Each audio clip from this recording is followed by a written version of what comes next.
Finish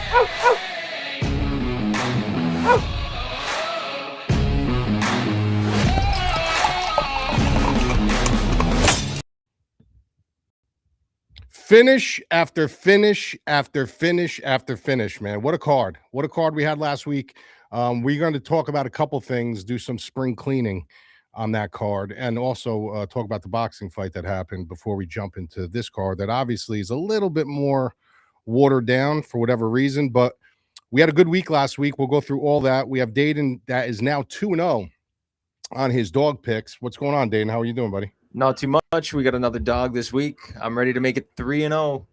I think you're going to be 3-0. I actually know Dayton's dog pick. I'm on his side with this one, so we're going to get into that. So last week, just a couple things, and we're going to jump into this. I know you guys don't want to really hear a post recap as much as just jumping into this card, but a couple things that happened on the card. First of all, it was a great card, right? We did really well with our dog picks and stuff like that. Obviously, you guys know, I mean, the analysis for the Bulgari fight was spot on. When I was talking about the geometry and range and stuff like that, you kind of saw that play out, right? Just Malik could not find his range, even though he had the 1-inch reach advantage. I explained to you guys the pedigree of Bulgari and the way he utilizes and how functionalized he is. I told you, like, it's going to look like he's got a 5-6 inch reach advantage, which it kind of did look at, and he was just chewing them apart. I didn't expect it to be that dominant. I expected Malik to give him a little friction and try to kind of figure something out, but he couldn't figure anything out. So, you know, we hit with Bulgari, and then we actually hit with Grasso, and that was one of your moments where I said how soon you guys forget like how good this girl actually is when she's on. Another one, didn't expect it like that, but I did expect her to kind of win that fight, and she won it spectacularly. I mean, what a finish. One controversy in that fight that I do want to talk about is a lot of people were saying, like, Vegas, and you got the conspiracy theorists, right? All these conspiracy heads that are like, oh my God, you know, Vegas is going to pick the side that was bet the least or bet the most. And that's the way they're going to, you know, convolute if it was a sub or it was a KO. It's not the way it works. Like, it's not the way that was the absolute right call. It was absolutely a KO. She was out. She was rendered unconscious before the choke was set in. Now, the ref was behind. He couldn't see the front. But as soon as he came around and saw it was over. It was done. She was rendered unconscious when she got hit. So, you know, I wouldn't say it's the ref's fault. It was just his vantage point. But the fact of the matter is you can't knock somebody out and render them unconscious and then all of a sudden just scoop up a choke and they're going to be like, all right, it's by submission. That was 1,000% the right call. It was by knockout.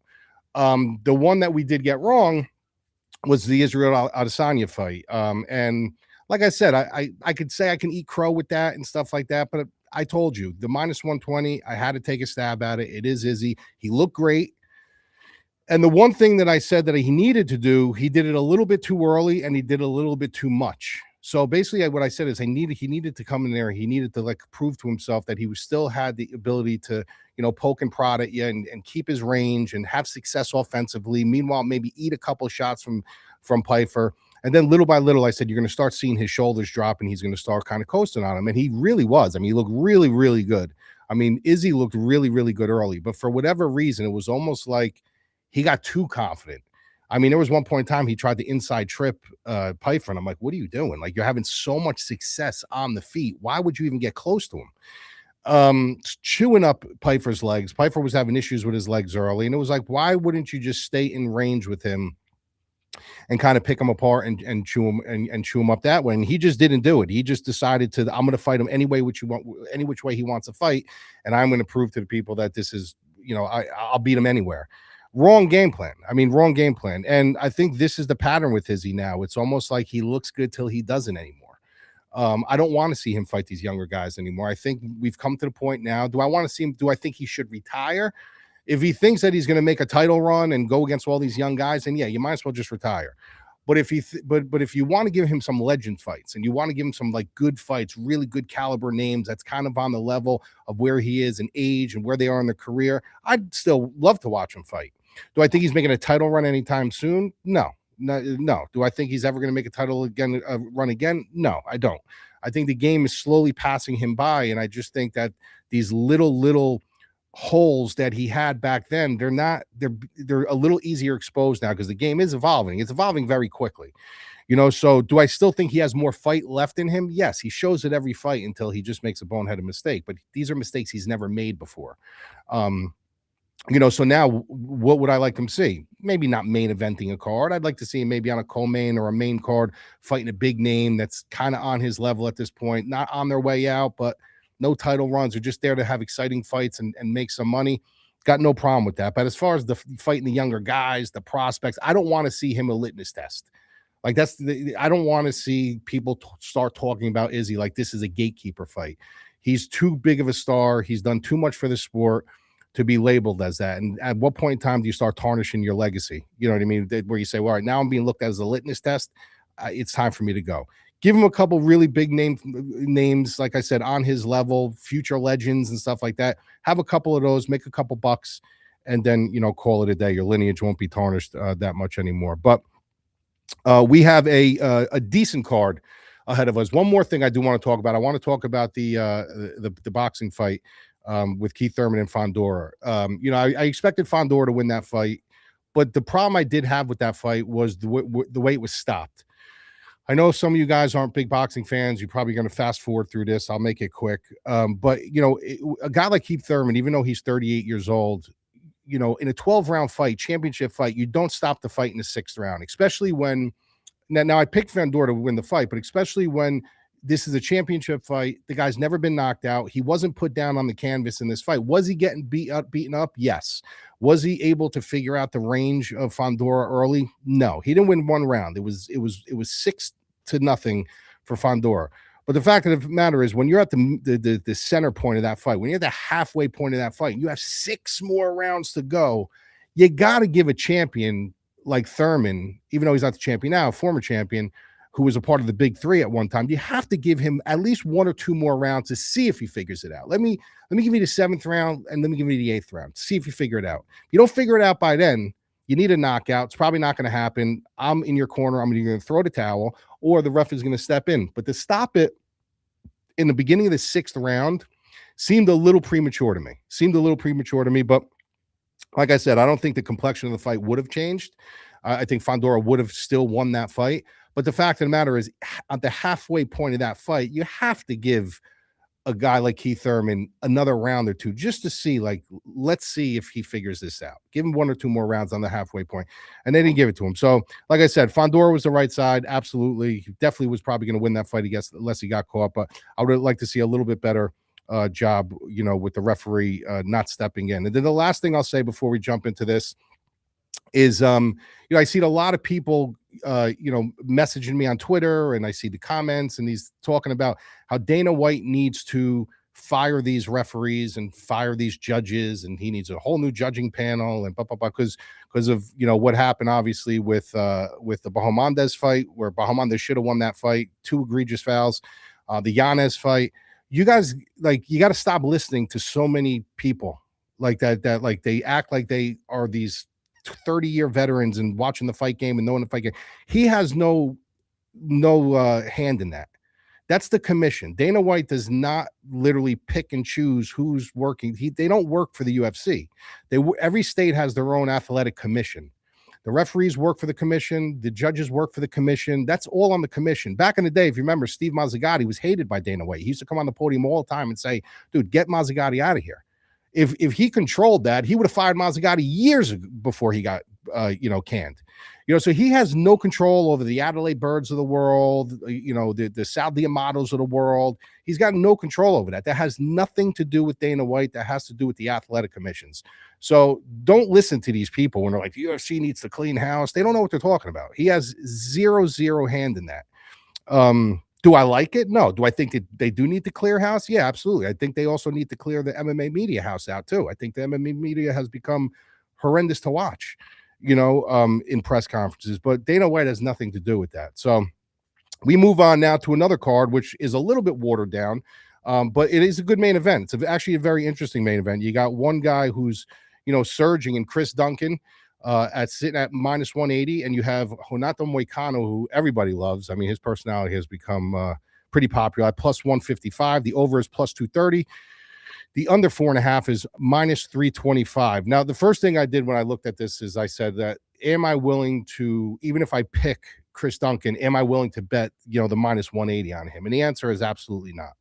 I like Chris Duncan. He's growing on me. I know a lot of people look at him like, what is he really, really good at outside of, getting into these pocket brawls, and he does throw really, really good kicks, which I'm going to talk about in a minute. I do think that could be detrimental in this fight for him, against him. He's got a nasty guillotine, and he has no qualms about getting into a firefight with you, trying to weather a storm and coming out the other side. We've seen him do it with Terrence McKinney. The one thing I do like about him is, his striking is fundamental when it has to be. When you're not giving him a lot of friction, when you're not really pushing him downhill, when you're not really that much of a threat, he ties his punches and kicks really well together. He will come out sometimes firing kicks right out of the gate. His durability is the one thing, though, that I'm just not certain about. I've seen him rocked, numerous times. We've seen him rock numerous times. He has recovered, and we know what we say about chinny. You're not chinny if you get rocked and you recover, but there's still like an element there where you're just like, all right, well, he's still getting rocked. Like there's situations here where he keeps himself completely exposed. So Chris Duncan is a good fighter. He's a fun fighter. He's a fan-friendly fighter. But how long can you sustain that kind of a style going forward? But this is also a guy that's on a little bit of streak now. He beat McKinney. He beat Rebecki. Great. That was a war, the Rebecki fight. Beat Vucinic, who was a streaking guy. People, had high hopes for him. Beat Oki. So he's on a 4-fight win streak. There is something you have to say about momentum. And then when you look at, Moicano, you're looking at a guy who's a little bit older, aging a little bit, lost to Darrius, lost to Makhachev, no shame in that. The monster win against Benoit Saint Denis, beat Turner, beat Dober. So he's lost 2 of his last 5, but the guy is fighting like top level competition. So I'm like, what side do I go on here? I've seen both of these guys make mistakes. I've seen both of these guys are hittable. I think that both of these guys have a clear path. I'm definitely not laying the -180 on Chris Duncan, but am I willing to? Is that enough meat on the bone for me for Moicano? And the way I'm looking at this fight and the way I matched it up is, you can go all the way back and you can look at Moicano when he fought T-City, right? When he got caught in that guillotine. But you're talking about a guillotine specialist. You're talking about a submission specialist. Chris Duncan has a nasty guillotine, 1,000%. But you're not going to put him on the level of a Brian Ortega. The way this guy switches hands, the way this guy has so many different alterations to his chokes. So is it a good guillotine? Yes. Is it above average guillotine? Yes. Do I think he's going to catch Moicano in that guillotine? No. I think Moicano is the much better grappler than Chris Duncan, the much better overall grappler. Sure, okay, you can have 1 or 2 submissions better than the other guy because that's what you specialize in. But once you start, getting a little familiar with this guy's game and realize this is really the majority of what he has, like this is his biggest dangers on the guillotine, you just got to learn not to lead with your head and kind of stay away from it. And that's what Moicano needs to do. And in this fight, when you look at the subject lines of striking to grappling to wrestling to durability to level of opposition, a lot of this stuff just weighs into Moicano's favor. Just kind of weighs into Moicano's favor. I think Moicano's the much better striker, sharper, more technical, works behind a really good jab, checks leg kicks very, very well. I mean, he checks leg. He really knows how to check his leg kicks. And the one thing that I think that he has a lot of success with in some of his fights, where I think Chris Duncan has to be very careful with, is when Chris Duncan is throwing kicks, that's when Moicano likes to enter. That's when he likes to get a body lock. That's when he kind of likes to catch your leg and shoot. He did it with BSD. That's how he was able to take him down. He caught the leg. He was able to bring him to the ground, and we saw what he did. He put a beating on him until they stopped the fight. So I can't get past that. Every time I keep looking at him, like if Moicano wants to stay on the feet and he wants to trade with this guy, yeah, there is going to be a situation where Moicano is very hittable and he can get hit, and Duncan does have that power to put him out. But if he utilizes the striking and kind of just picks at him and pokes at him at range and stabs him with the jab and keeps moving, and Chris Duncan starts firing off with his feet, you got to time one of those kicks. You got to take him down. And I think if Moicano gets on top of Duncan, I don't know what kind of answers Duncan's going to have, from his back, or with a guy like Moicano who's so seasoned and got such a high grappling pedigree on top of you.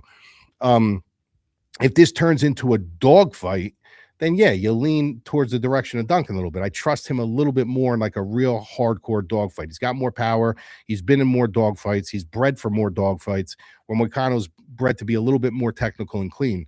But I find it hard not to pick Moicano in this spot. I don't trust Duncan fully. I think, like I said, I think he's streaking right now. I think he's got momentum. I think he's a good fighter. I think if you're involved in some kind of a pocket brawl with him, absolutely, yeah, like you're gonna lean that way.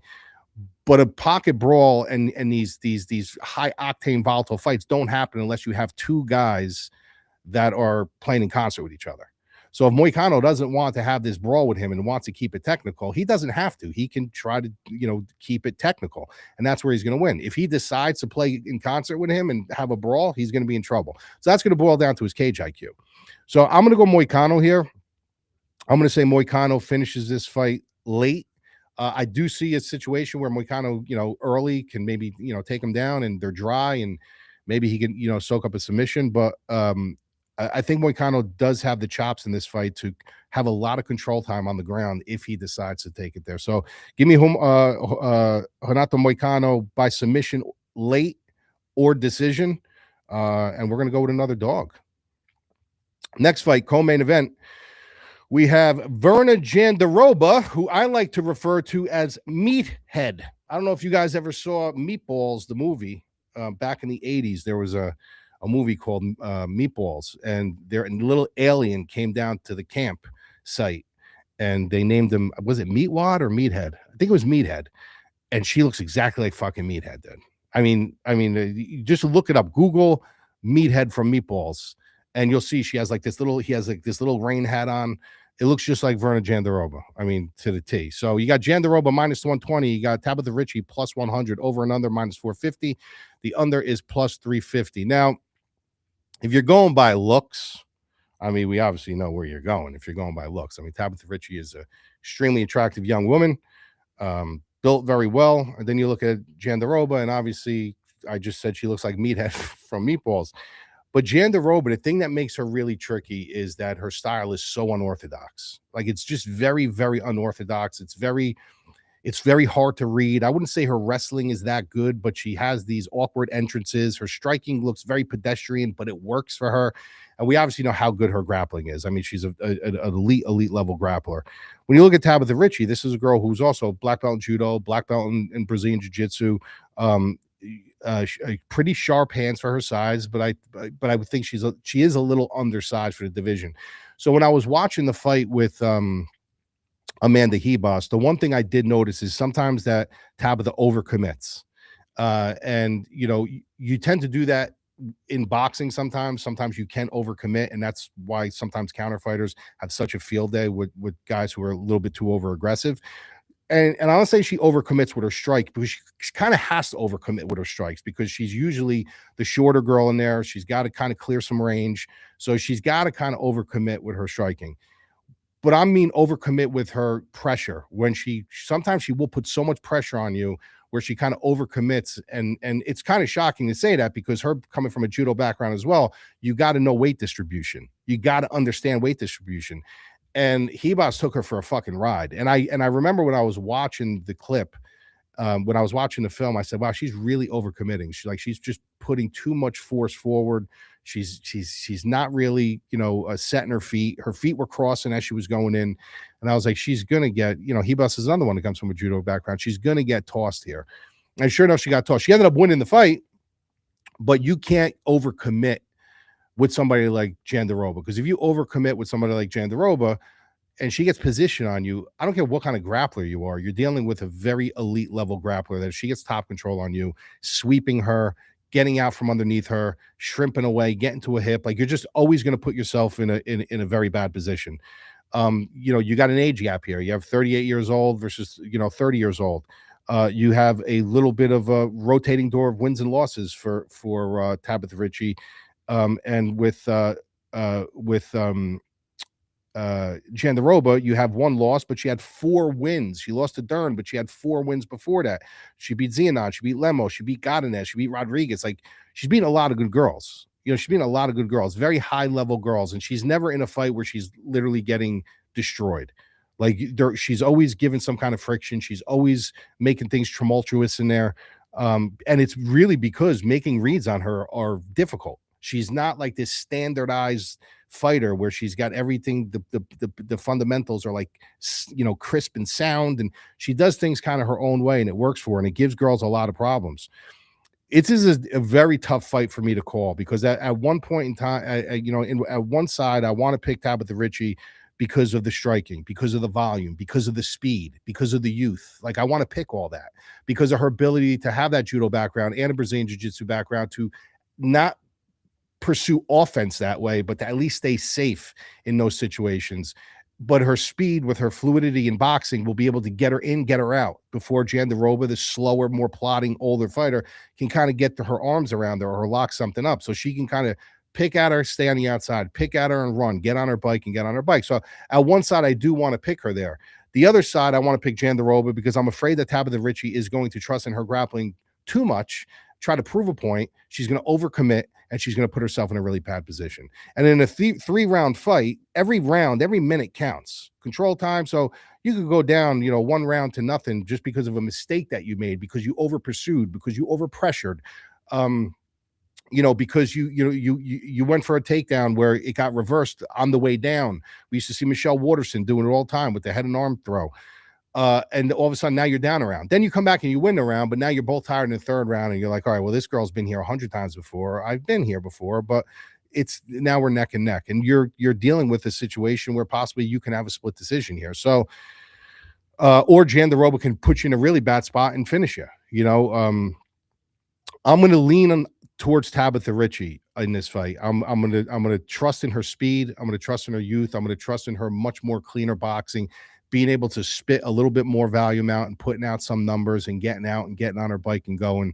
If she turns this into like a pressure grappling match where she's pinning Jandiroba against the cage and she's kind of allowing Jandiroba to jockey for position, I think it'd be the worst thing that she can do. I think she should turn this into a boxing match. I think she should utilize her speed, utilize her in and out movement, get in, get out, stab the body, score. Just score, just score, just score. At the end of the round, when you're leading the round, if you want to, with a minute left, you want to shoot for a takedown to really just secure the round, I got no problems with that. But if you're going for takedowns, in the beginning of a round against Virna Jandiroba, you're asking for trouble. Like you're asking for trouble at that point. So give me Tabatha Ricci, and I'm going to call something bold. I'm going to say Tabatha Ricci by split decision in that one. I think, like I said, there's not much of a baton to be passed in this fight, but I think this could be her time to make a little bit bigger of a name for herself. All right. Before we go to the next fight, you brought up Virna Jandiroba and her comparison. Is this who you're talking about? Yeah, bro. Bro, are you kidding me? That's spot on. Bro, listen, though, here's the thing with that picture. So if you look at that picture, put that picture up again. Guys, if you look at that picture, you'll find pictures of Virna Jandiroba wearing that similar hat. So you got to take that picture and you find a picture of Jandiroba wearing that similar hat. It's like they're fucking cousins.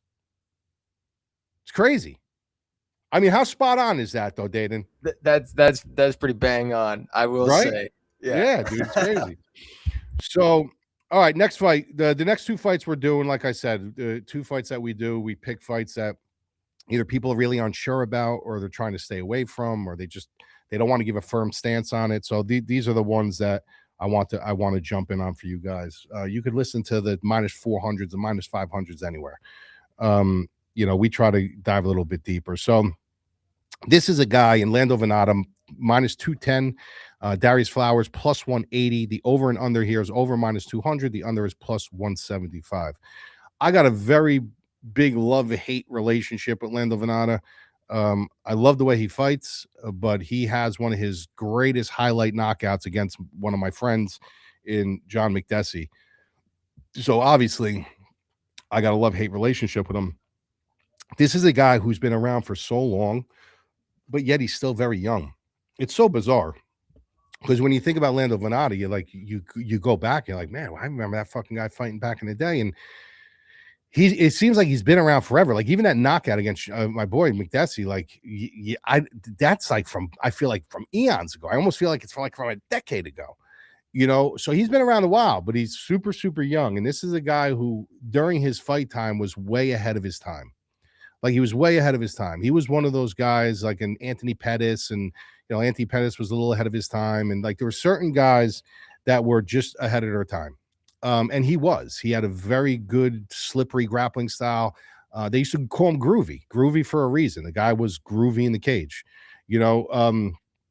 and he's been gone. He's been gone for a couple years now, and now he's coming back. His loss against Zellhuber, and this is a guy who never had a great record. His record was always very shoddy, but he put on fun fights. Like, Lando Vannata always put on these really, really fun fights. But yes, if you look at his record, you're like, how good was this guy? He's got a shoddy record, and he did. He had a very, very shoddy record because he would just commit to the fight. He would commit to anything you wanted to do. He was going to do it, and he was going to try to do it flashier and better. It's just the way he did it. Now, this is a guy who does have a D1, wrestling credential. He's got some dynamic striking. Like, the guy is a good fighter.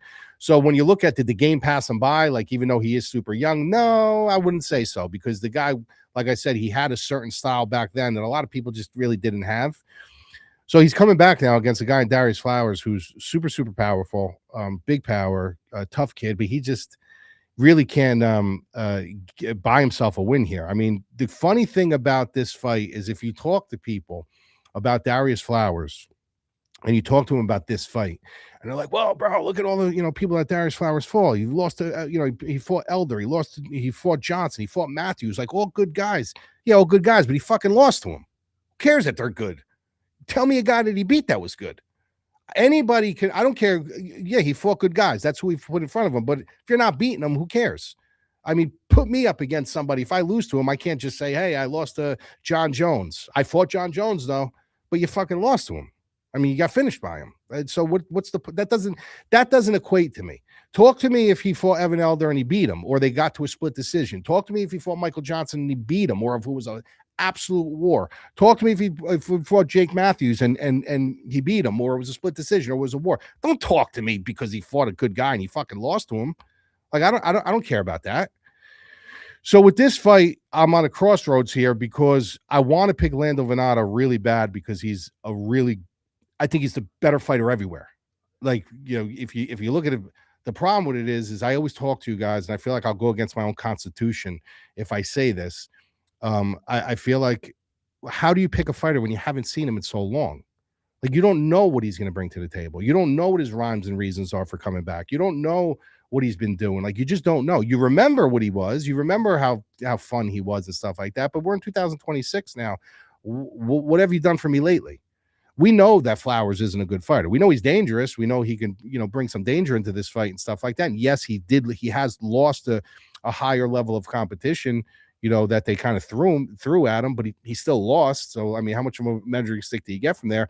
But at the end of the day, like, even though I don't want to go against my constitution here, and I'm not telling you to bet this fight, because I think that the line is crazy. I would not bet blindly on a Lando Vannata in 2026. I'm going to pick Lando here. I'm going to say he's going to get a little bit more oohs and ahs. He's going to take some more chances. He's going to be the flashier, more dynamic guy in there. I think the offense is going to look prettier. And these are optics, guys. Like, we're in 2026 now. We're in the year of entertainment. Like, they want to see optics. And Lando's a guy that can bring those kind of optics. Like, he really is. So I don't like it. It's going against my constitution by picking him. I'm not going to bet it. I ain't going near that. I'm not going near this fight from a betting perspective. But I will tell you that Lando Vannata, I'm going to pick him to win this fight because, category for category, I just think he's the better fighter. And he's not like old. I mean, if he was 38, 39, I'd be like, what the fuck is this guy doing coming back after three years? He's young. He's still a young guy. He's still a young guy. So I'm going to pick him here cautiously against my constitution, but give me Lando Vannata. How do I want to pick him? I'm going to say Lando Vannata inside the distance.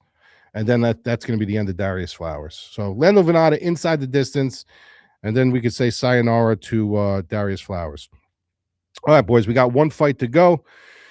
We have Dione Barbosa versus Melissa Gatto. And the way I'm looking at this fight, you're looking at horsepower against volume. Dione Barbosa, I believe this line flipped. if I'm not mistaken. Minus 125 for Barbosa, plus 105 for Melissa Gatto. Minus 265 is the over at 2.5. And then the under is plus 220. Now I don't know. I think there was one fight I saw that flipped. I know it was a female fight. It could have been this fight or the Tabatha Ricci fight. Not sure which one, but I think the reason why Gatto's a dog here is because she has been a little inactive. You know, she hasn't been super active. She missed some time. How to heal up and stuff like that. And when you look at Barbosa, this is a girl who I'm not like super high on her. This is a girl who the last couple fights, rotating doors of wins and losses, fought a decent level of competition. You know, Caracate, Guerrero, lost to Maverick, Belbita, Silva. She's like right in the mix. You know, she's right in the mix. But when I look at this fight and I look at Melissa Gatto, I just keep looking at volume. I keep looking at volume and pressure and volume and pressure. And yeah, power is great. You know, power is great. And it's almost like the Duncan fight, right? When you're looking at like overall power, like who would you want in one punch? Do you want Moicano or do you want Duncan? I'd rather have Duncan with one punch. So who would I rather want? Barbosa or Gatto in a bad situation where like one foot punch or one movement can finish the fight? I want Barbosa. But up until that point, I want the person who's more active. I want the person running downhill. I want the person throwing more volume. I want the person that's going to try to finish the fight. Like she's going to try to get you to that point. She's not trying to just clip you and see if you get rocked. Like she's pushing forward with volume and pressure, trying to get you to the point to start breaking you. Give me that fighter. That's the fighter that I want. You know, so I'm going to take Melissa Gatto here. I'm going to take Melissa Gatto either by third round finish or decision. More than likely, I'm going to go by decision. But yeah, give me Gatto after the layoff to get this one done from sheer volume and just overall better optics. Okay, so we had our boy go 2-0 last week, or this year so far. He's 2-0-1.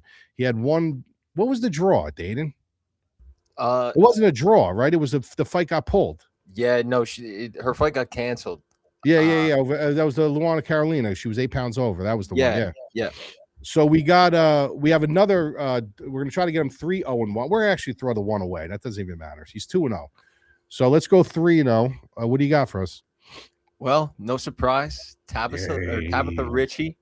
I won't lie to you. If she wasn't on the card, I think Melissa Gatto might have been my dog of the week.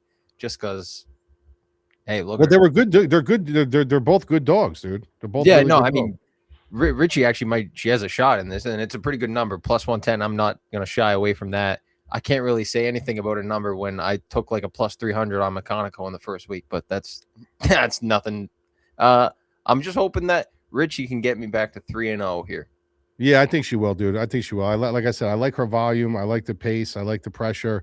And obviously, as we're graduating towards the entertainment side of fighting, we see what they want, bro. Like they want volume. They want pressure. They want entertainment. They want excitement. They want numbers. You know, that's what they want. So I think you're good there. I will tell you guys one thing before we get out of here. Two things, actually. One is, bro, Dayton, did you see that interview with Deontay Wilder on Pierce Morgan when they were, because he's fighting this weekend. He's fighting Derek Chisora this weekend. Did you see when he was talking about how he got his girlfriend pregnant? No, but I would love to hear.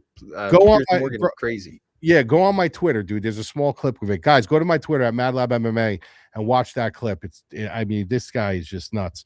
But I will say the fight that I'm looking most forward to this week is Ethan Ewing versus Rafael Astavim. I think that's going to be a really good fight. Very interesting fight, because when I look at Ewing, I'm looking at a guy who had a great showing. I mean, great showing in his debut. When he upset Wellmaker. And like I said, Wellmaker had a lot of things that we needed to see. Ewing dragged it out at him, and he won that fight. So now you got to wonder, is this really this kid? Did this kid just go in there full adrenaline, nothing to lose, all the stars aligned for him, and this is really who he is? Or is he going to have a little bit of a performance dump against a guy like Esteban? So this is a fight that I'm really interested in. Very, very interested in, because if it is really him, I want to see how Esteban handles that. And if it's not really him, I want to see how he handles Esteban. So this is a very curious fight for me. that I'm really looking forward to. Hopefully it's not boring. Hopefully, they make something of it, but very, very interesting fight to keep your eye on, especially from a Ewing standpoint, to see, like, is this kid really the goods, or did he just did the stars align and this kid just had a really good night?